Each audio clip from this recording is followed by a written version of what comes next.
Jemaat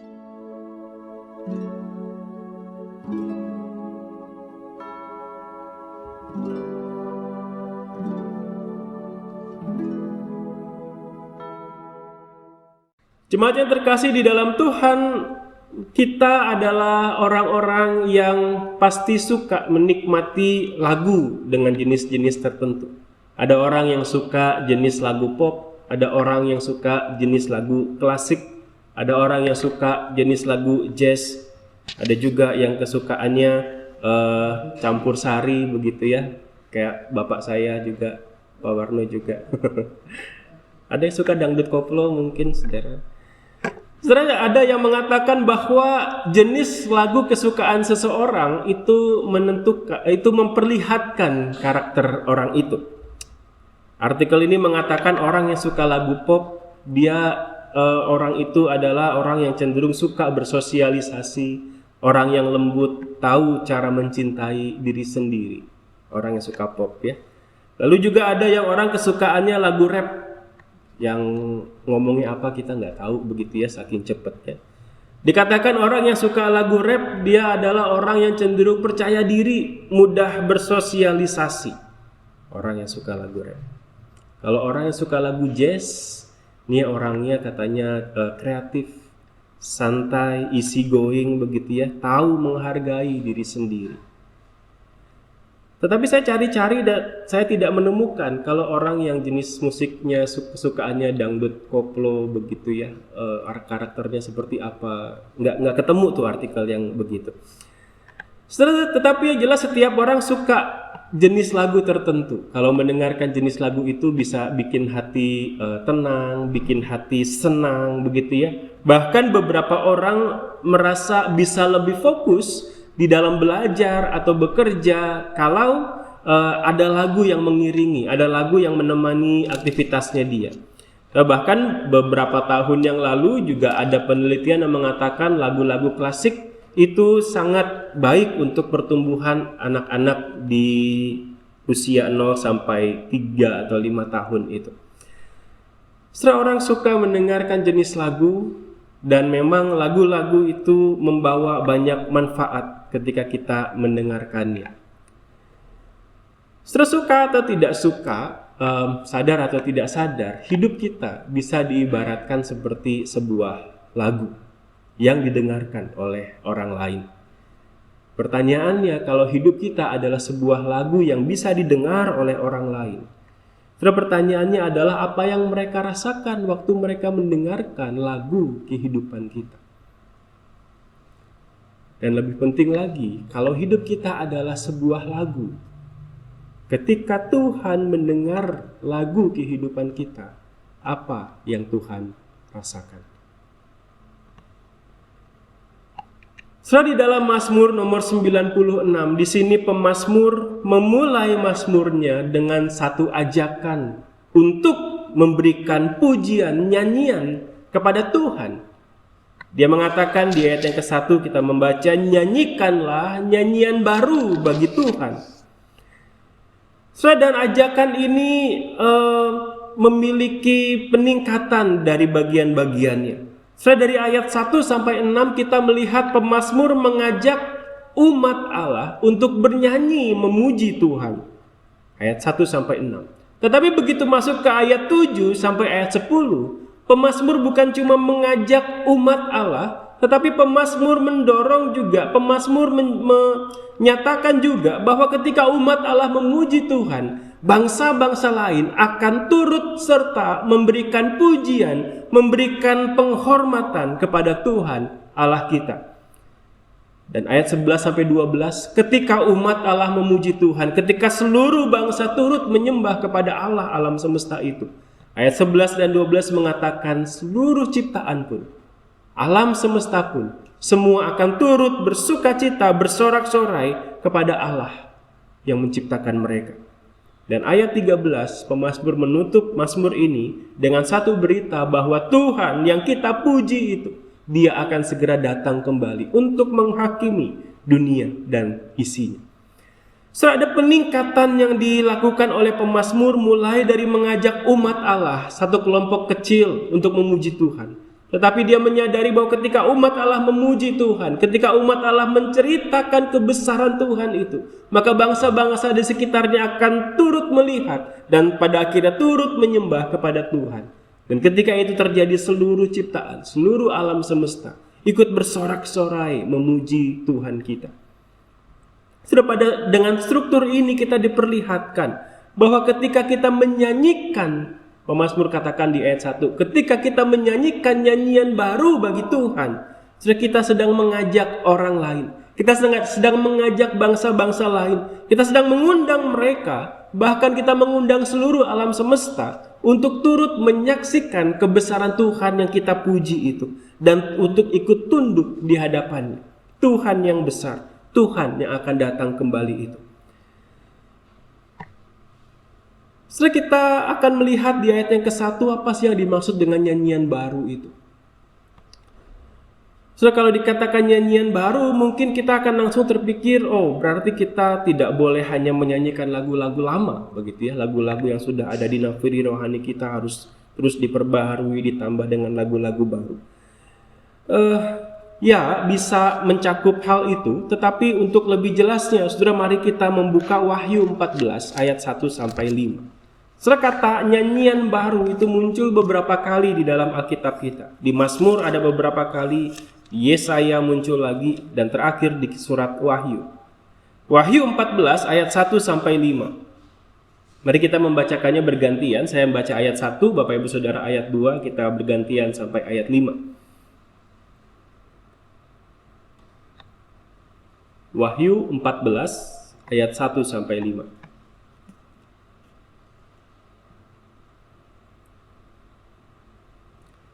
Dan aku melihat sesungguhnya anak domba berdiri di bukit Sion, dan bersama-sama dengan dia 144.000 orang, dan di dahi mereka tertulis namanya dan nama Bapanya.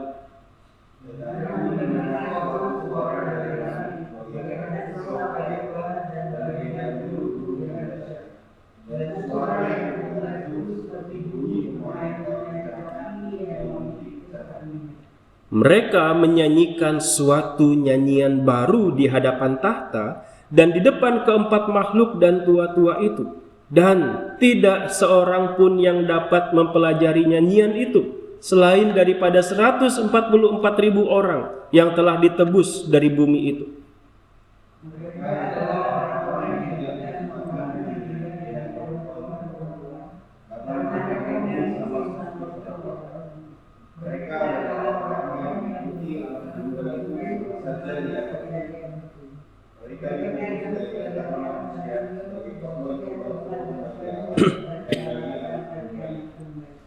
Dan di dalam mulut mereka tidak terdapat dusta, mereka tidak bercela.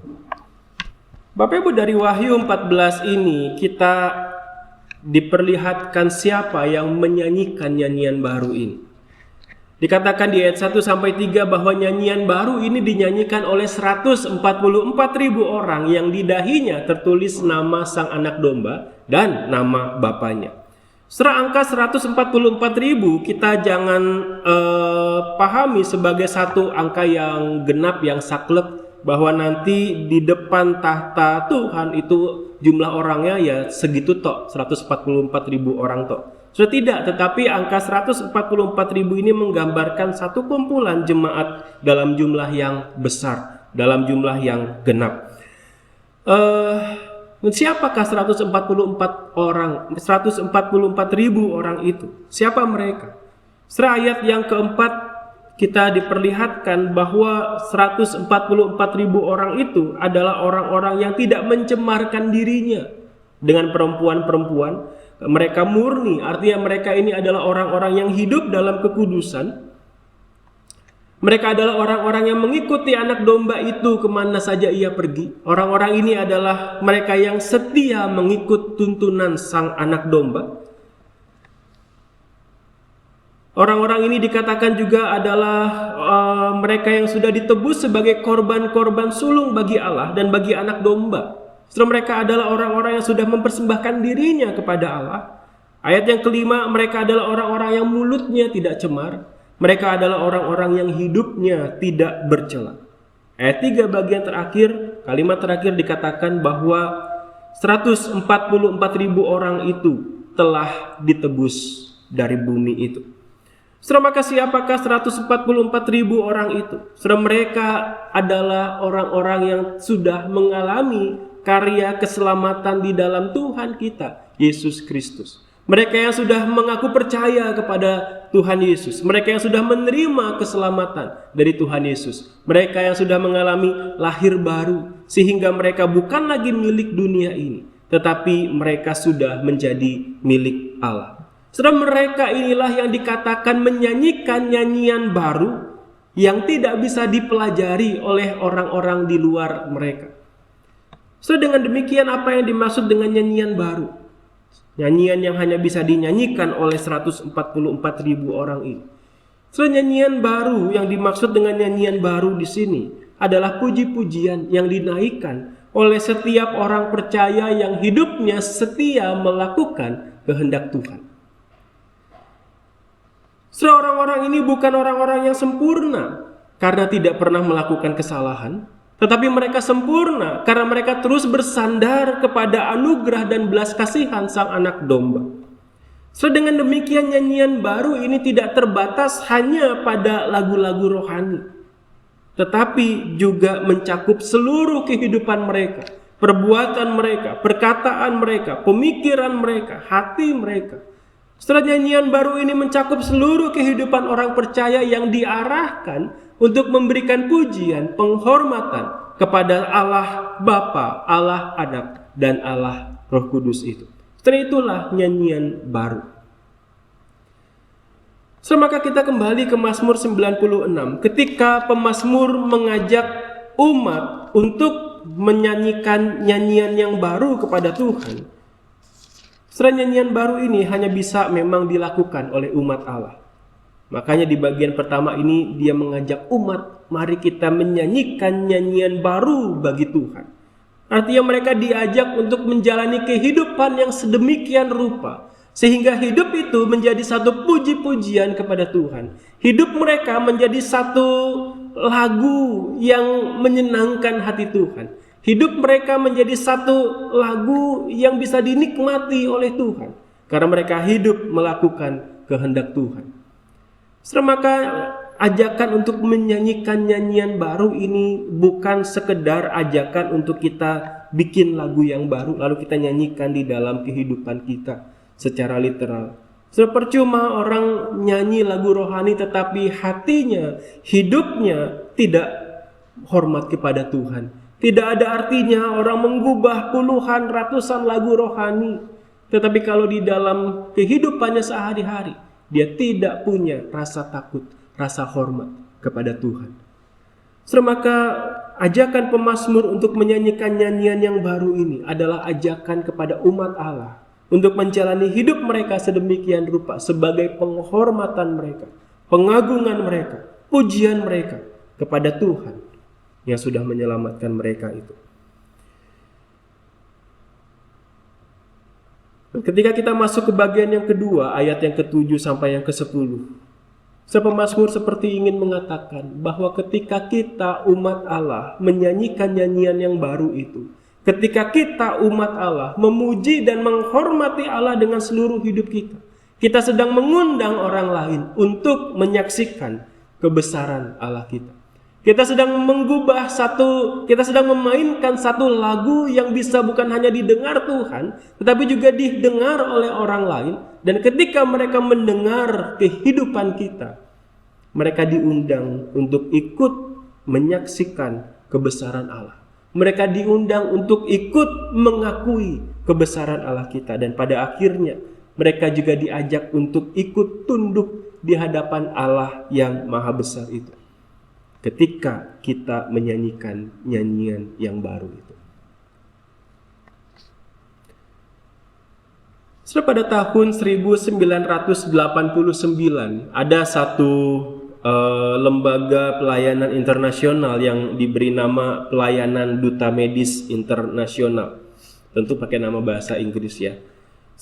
Katakanlah Pelayanan Duta Medis Internasional kalau diterjemahkan. DMI ini memulai program penginjilan yang mereka lakukan dengan cara melakukan pelayanan kepada masyarakat miskin, masyarakat yang terabaikan, dengan cara melatih orang-orang ini untuk mampu memenuhi kebutuhan hidupnya, baik kebutuhan hidup jasmani, tetapi juga secara khusus kebutuhan hidup rohani. Maka di dalam kegiatannya, DMI ini memberikan berbagai pelatihan, mulai dari pelatihan bercocok tanam, pelatihan beternak, melakukan pelayanan-pelayanan kesehatan, dan tentu yang terpenting adalah mereka menyaksikan berita Injil kepada banyak orang. Dan mereka juga melatih orang-orang percaya untuk bisa membaca Alkitab, untuk bisa mendalami Alkitab, sehingga mereka boleh diubah hidupnya melalui firman Tuhan itu.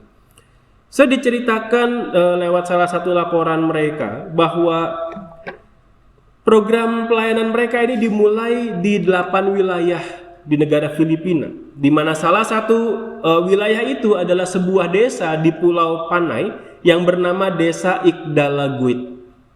Desa ini dianggap cukup memprihatinkan kondisinya, karena setiap tahun, khususnya ketika musim hujan tiba, desa ini akan dilanda wabah penyakit yang mengancam dan mengganggu kesehatan warganya. Maka diutuslah satu tim ke desa ini. Tim itu melakukan awal-awal sampai begitu ya, mereka melakukan kunjungan kepada pimpinan-pimpinan tokoh-tokoh masyarakat di desa itu, memperkenalkan siapa mereka, memperkenalkan apa yang akan mereka lakukan. Setelah ketika mereka lakukan itu, ada orang-orang yang menerima dengan senang hati, tetapi tentu juga ada orang-orang yang menolak tim ini masuk ke dalam desa mereka, orang asing masuk ke dalam wilayah mereka. Satu penolakan yang cukup gigih berasal dari satu orang ibu. Setiap kali dilaporkan, setiap kali tim ini selesai melakukan kunjungan kepada satu warga di rumahnya begitu ya, ibu ini pasti kalau udah lihat itu timnya pergi dari rumah itu, ibu ini akan langsung cepat-cepat mengunjungi warga yang tadi didatangi oleh tim itu. Lalu dia akan hasut satu rumah itu. Jangan ikut mereka, jangan percaya mereka. Mereka itu mengajarkan ajaran setan, jangan dipercaya. Terus sebegitu ekstrimnya ya ibu ini, menolak benar-benar dengan keras. Setiap kali tim ini selesai memberikan pelatihan, setiap kali tim ini selesai memberikan pembinaan gitu ya, ibu ini juga akan langsung samperin itu para pesertanya, lalu menghasut mereka juga. Jangan percaya itu ajaran setan. Mereka akan membawa kita untuk meninggalkan Tuhan, katanya. Menghadapi penolakan seperti ini, tim hanya menghadapinya dengan kekuatan doa. Mereka terus setia melayani, sekalipun ada orang yang berusaha mempreteli pelayanan mereka. Sehingga satu kali, ketika ibu ini sedang berusaha untuk menyalakan lampu minyak begitu ya di rumahnya, tanpa sadar dia mengambil jerigen yang oleh anaknya bukan diisi minyak tanah tetapi diisi bensin pada waktu itu. Maka dia mengisi lampu minyak itu dengan bensin yang dia tidak sadari, agak berceceran, kena bajunya, kena tangannya, dan ketika dia menyalakan api, terbakarlah ceceran bensin yang ada di tangan, di baju, di lantai itu. Ketika api itu menyala dengan besar, ibu ini berteriak dengan sangat kencang. Di rumahnya kebetulan tidak ada siapa-siapa, tetapi anggota tim yang sedang melayani pada saat itu berada di rumah warga yang dekat dengan rumah ibu itu, sehingga mereka mendengar teriakan sang ibu. Segera ketika mereka mendengar teriakan sang ibu, mereka segera berlari masuk ke dalam rumah itu dan mendapati ibu itu dalam kondisi tengah terbakar. Maka segera ditolong, segera dipadamkan, dan segera dibawa ke rumah sakit terdekat di desa itu. Ketika ibu ini menyadari bahwa yang menolong dirinya adalah orang-orang yang dia tolak, orang-orang yang dia fitnah, ibu ini berpikir, kenapa orang-orang yang sudah aku perlakukan dengan begitu jahat mau menolongku? Maka ibu ini bertanya kepada salah seorang anggota tim itu, Kenapa kamu mau menolongku? Aku sudah memfitnah kalian. Aku sudah melakukan hal yang jahat kepada kalian. Maka anggota tim itu berkata, Ibu, dengan kondisi ibu kami justru mendapatkan kesempatan untuk melakukan perintah Tuhan Yesus, untuk mengasihi orang siapapun mereka, termasuk orang-orang yang pernah menolak kami. Setelah ketika mendengar jawaban itu, si ibu terus merenungkan di dalam hatinya hari demi hari di masa-masa perawatan. Hingga satu kali dia berkata kepada tim di desa itu. Dia berkata, aku mau mengenal Yesusnya kamu. Aku mau mengenal Yesusnya kamu. Sudah sejak saat itu ibu ini menjadi salah satu orang yang sangat mendukung pelayanan tim di desa tersebut. Dia akan mendatangi rumah-rumah warga desa untuk mendorong mereka, ayo ikut kegiatan mereka, ayo ikut kegiatan tim ini. Dia datangin itu orang-orang, dia dorong orang-orang, dia yakinkan orang-orang untuk ikut kegiatan yang dilakukan tim ini. Setelah maka pada tahun 2003 tercatat pelayanan tim ini sudah menyebar ke berbagai desa tetangga. Dicatat ada 7.478 warga desa yang sudah dijangkau oleh tim ini. Mereka memberikan pelatihan bercocok tanam, beternak, mereka memberikan pelayanan kesehatan, mengimunisasi anak-anak balita, mereka memimpin kelompok-kelompok kecil, mereka memimpin kelas-kelas pendalaman Alkitab, sehingga semakin banyak warga desa yang mengenal Tuhan, yang bertumbuh imannya, dan yang juga terbangun kehidupannya. Karena mereka bisa bercocok tanam, bisa beternak dengan baik. Setelah banyak orang bisa melihat dan tunduk di hadapan Allah yang maha besar. Karena ada sekelompok kecil orang yang menyatakan puji-pujiannya kepada Allah. Bukan cuma lewat mulut bibir mereka, tetapi lewat persembahan hidup mereka, lewat kesetiaan hidup mereka kepada Allah. Ketika satu kelompok kecil orang ini setia melayani Tuhan sebagai puji-pujian mereka kepada Tuhan, maka bukan cuma satu desa diubahkan, beserta desa-desa tetangganya turut merasakan kebesaran Tuhan. Setelah inilah yang dikatakan oleh pemazmur, ketika umat Allah menaikkan nyanyian yang baru kepada Tuhan, setelah pada waktu itu kita sedang mengundang orang untuk turut menyaksikan kebesaran Tuhan. Hingga satu titik mereka akan mengakui Tuhan itu besar. Mereka bertekuk lutut, mereka turut sujud menyembah kepada Tuhan yang besar itu. Nyanyikanlah nyanyian yang baru. Karena Tuhan, pemazmur katakan di ayat yang ke-11, Tuhan hakim yang adil itu akan segera datang. Setelah bicara tentang kedatangan Tuhan, kita mungkin sudah sering mendengar khotbah atau renungan bagaimana kita harus bersiap-siap menantikan dan menyambut kedatangannya. Tetapi melalui Mazmur 96 ini kita diperlihatkan bahwa menyambut kedatangan Tuhan yang kedua kali bukan sekedar tentang bagaimana kita mempersiapkan diri kita sendiri untuk menyambut Dia, tetapi juga bicara tentang bagaimana melalui pimpinan Roh Kudus kita menolong orang lain untuk juga bisa mengenal Tuhan, menghormati Tuhan, dan turut menyambut kedatangannya kembali. Setelah inilah yang pemazmur ajak untuk kita lakukan sebagai umat Allah. Bukan cuma untuk mempersiapkan diri kita sendiri, tetapi juga untuk menolong orang lain yang belum mengenal Tuhan, supaya mereka juga bisa melihat kebesaran Tuhan lewat nyanyian baru kita, bisa turut ikut menyembah Tuhan lewat nyanyian baru kita, dan pada akhirnya juga turut menyambut kedatangannya yang kembali itu. Satu panggilan yang firman Tuhan ingatkan kepada kita pagi hari ini, bahwa bicara tentang memuji Tuhan bukan cuma urusan pribadi kita dengan Tuhan, tetapi hidup kita adalah lagu yang didengar oleh orang lain, yang seharusnya sebagai anak-anak Tuhan, lagu yang kita perdengarkan adalah lagu yang juga boleh membawa orang untuk melihat kebesaran dan kebaikan Tuhan.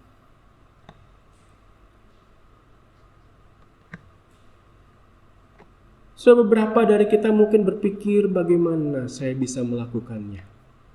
Saya bukan siapa-siapa. Saya hanya orang kecil. Saya tidak punya pendidikan yang tinggi. Saya tidak punya banyak harta. Atau mungkin ada yang berpikir masa lalu saya terlalu kelam. Lagu yang orang dengar hanya lagu-lagu kekelaman. Sudah di Jepang ada seorang pendeta yang bernama Tatsuya Shindo. Tatsuya Shindo adalah seorang pendeta yang punya latar belakang kehidupan sangat kelam. Sejak usia 17 tahun dikatakan dia bergabung dengan Yakuza, mafia Jepang. Maka sejak umur 17 tahun itu dia sudah begitu akrab dengan perkelahian, dengan pembunuhan. Dia sudah begitu tenggelam di dalam narkoba, di dalam kematian.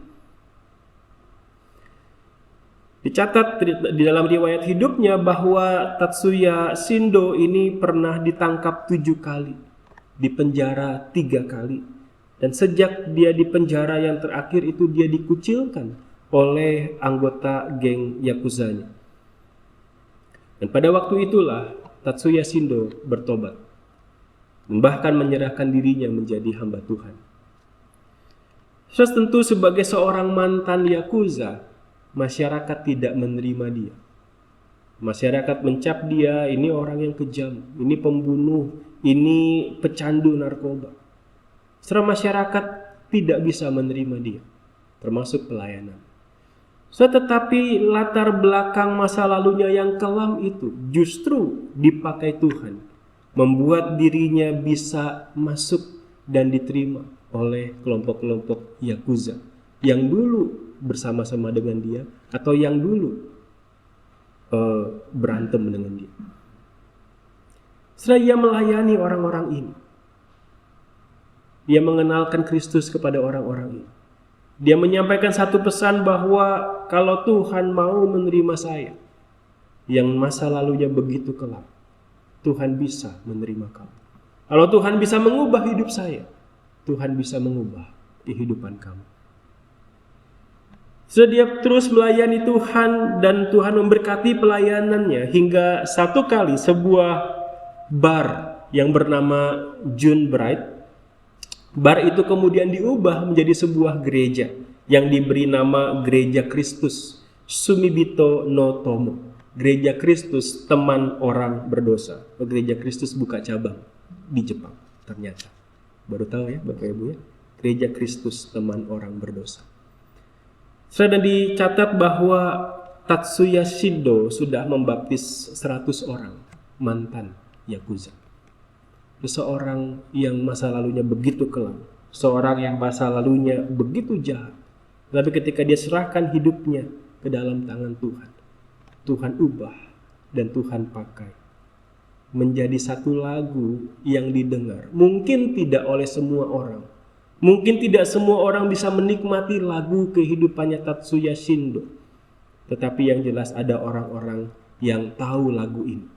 Kawan-kawannya dulu satu geng atau sesama anggota geng Yakuza. Mereka tahu lagu ini dan mereka mendapatkan pengharapan lewat lagu kehidupan Tatsuya Shindo. Sehingga mereka mau memandang kepada Tuhan.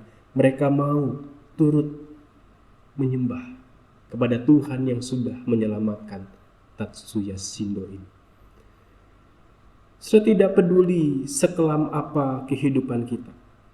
Tidak peduli seberapa dalam kita pernah jatuh di dalam dosa. Tidak peduli apa yang kita punya, seberapa tinggi pendidikan kita. Tetapi kalau kita menyerahkan diri kita ke dalam tangan Tuhan, kalau kita terus-menerus memperbaharui hidup kita di dalam kasih dan anugerah Tuhan, maka kita akan memperdengarkan nyanyian baru yang sungguh-sungguh menyatakan kebesaran Tuhan, bukan kebesaran kita. Kita akan menggaungkan akan kasih Tuhan yang besar itu, bukan menggaungkan kehebatan kita. Oleh karena itu nyanyikanlah nyanyian yang baru. Hiduplah, jalanilah kehidupanmu menjadi satu puji-pujian yang didengar Tuhan dan menyenangkan hatinya. Jalanilah kehidupanmu sebagai satu puji-pujian yang juga boleh didengar, disaksikan oleh orang lain dan membuat mereka mau turut untuk menyembah Tuhan. Sehingga mereka pada akhirnya boleh turut menyambut kedatangan Tuhan yang kedua kali itu. Sekiranya Tuhan yang menolong kita, memimpin hidup kita, mempersembahkan hidup kita menjadi nyanyian yang baru setiap hari di hadapan Tuhan. Mari kita tundukkan kepala, kita berdoa.